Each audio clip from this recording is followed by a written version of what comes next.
The Crown Prince of Saudi Arabia said the Gulf country stands ready to prove critics wrong about its multibillion-dollar futuristic megacity project.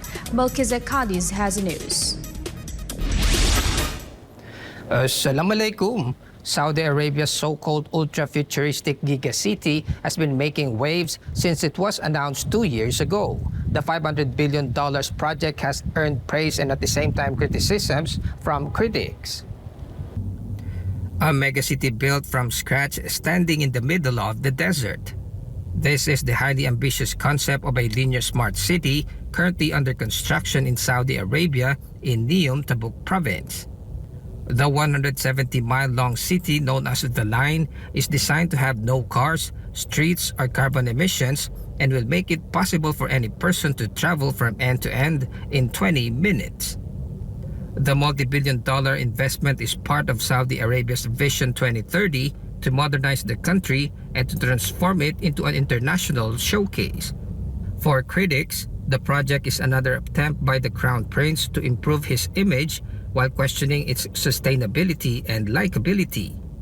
But the Crown Prince insisted the project is ready to prove the critics wrong, noting it will help address Saudi Arabia's growing population, which is expected to jump between 50 to 55 million in 2030. Saudi Arabia, a country famous for its oil and for owning the largest sand desert in the world, prepares to host the Saudi Infrastructure Expo in September. The Gulf nation announced a $1 trillion pipeline of infrastructure projects aimed at diversifying its economy beyond oil. Barakala fikum jami'an kan hada Melchezedek Cadiz akhbar SMNI kum. The International Atomic Energy Agency, or IAEA, praised Qatar for promoting the peaceful use of nuclear energy. Carlo de la Peña tells us more. Grossi expressed his deep appreciation for Qatar's role in promoting the peaceful uses of nuclear energy globally, such as preventing nuclear proliferation and assisting member states in benefiting from nuclear technologies. The Director General also expressed his deep appreciation for the generous contributions of the oil-rich Gulf nation in financing the agency's various programs and projects. Qatar's envoy and permanent representative to the United Nations, on the other hand, emphasized Doha's unwavering commitment in supporting the global nuclear energy's upcoming plans.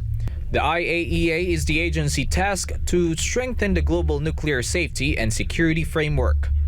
Qatar joined the IAEA's Board of Governors for 2022 to 2024 during the 66th General Conference of the Nuclear Energy in September of last year. Reporting, this has been Carlo de la Peña, SM9 News. Iraq expelled the Swedish ambassador to the country over the recent Quran burning incident in Stockholm. Kirby Hill Trinidad has more. The Swedish embassy in Baghdad has suspended operations after protesters stormed the Swedish embassy in the Iraqi capital of Baghdad and set it on fire.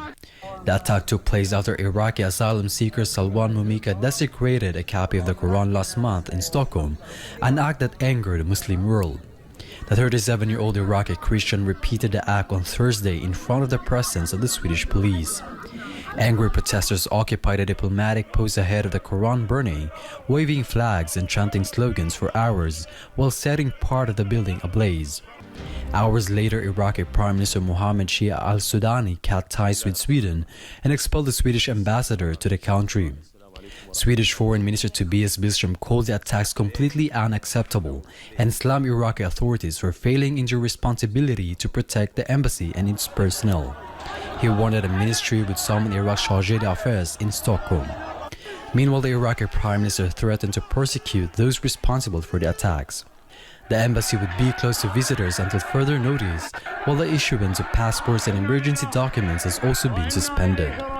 Reporting from Sweden, this has been Kirby Trinidad, SM9 News.